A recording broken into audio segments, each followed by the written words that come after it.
Hey folks, Eric from Another Voice with Eric and Friends here, and I just wanted to shoot you a little video. We're not going to have a podcast this week. Our communication got messed up, and weren't able to interview the director of Project Host.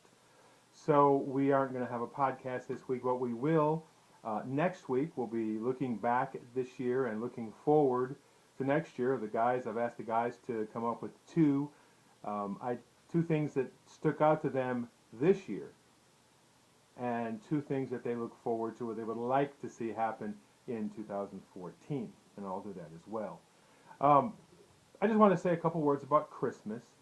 Uh, for me, the first and foremost meaning of Christmas is the reason for Christmas is I celebrate the birth of Jesus Christ, who came to earth to give us the greatest gift we could ever have, salvation and reconciliation with God.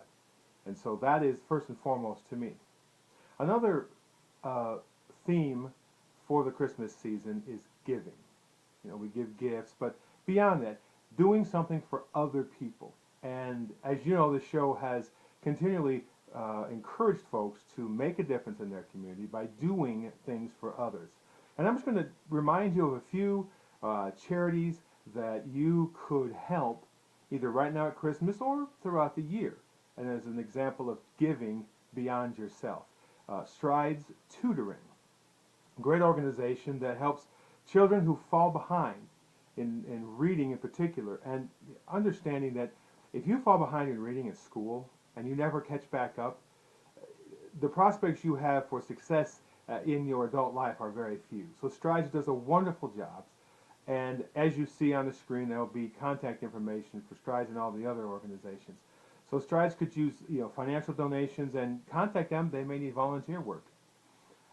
Loaves and Fishes. Now, anyone who follows the show is familiar with Loaves and Fishes, as we just worked with them on a food drive. But the wonderful work they do, providing food for 94 different groups and agencies across Greenville County. You can donate money. You can donate food. It's a great organization. You can donate your time. Also, Miracle Hill. Miracle Hill does so many things. They help children. They help battered women. They help men and women who are struggling with addiction, whether it's drug or alcohol. They help the homeless.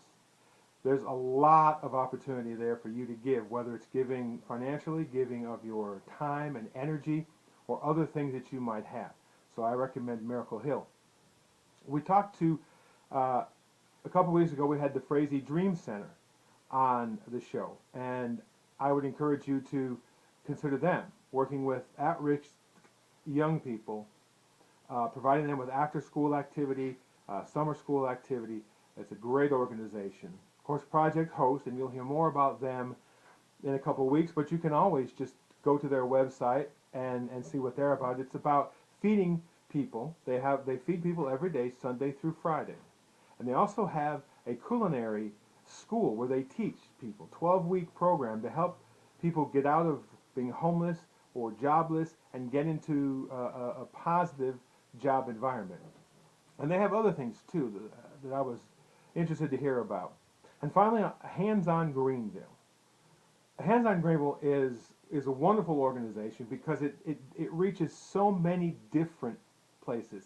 When we had our Leap Day a few years ago where we celebrated doing things and volunteerism, the one thing I found out about Hands on Greenville, if there's anything you like doing, you like working with your hands, you like working outside, you like working with children or elderly or the animals, Hands on Greenville has connections in the Greenville area to all these different things. The day that I did it, I worked them in a delivery for Loaves and Fishes, and through Hands on Greenville, I went to a senior citizens assisted living home and had a conversation with about 10 to 15 seniors living there about what's going on in the world, politics, current events, and it was just some place that they enjoy that, getting connection to what's going on in the world.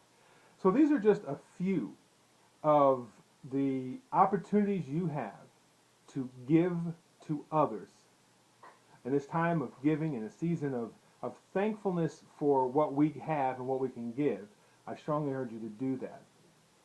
So from all of us here at Another Voice with Eric and Friends, to you and yours, we wish you a very Merry Christmas. And now get out in your community and make a difference.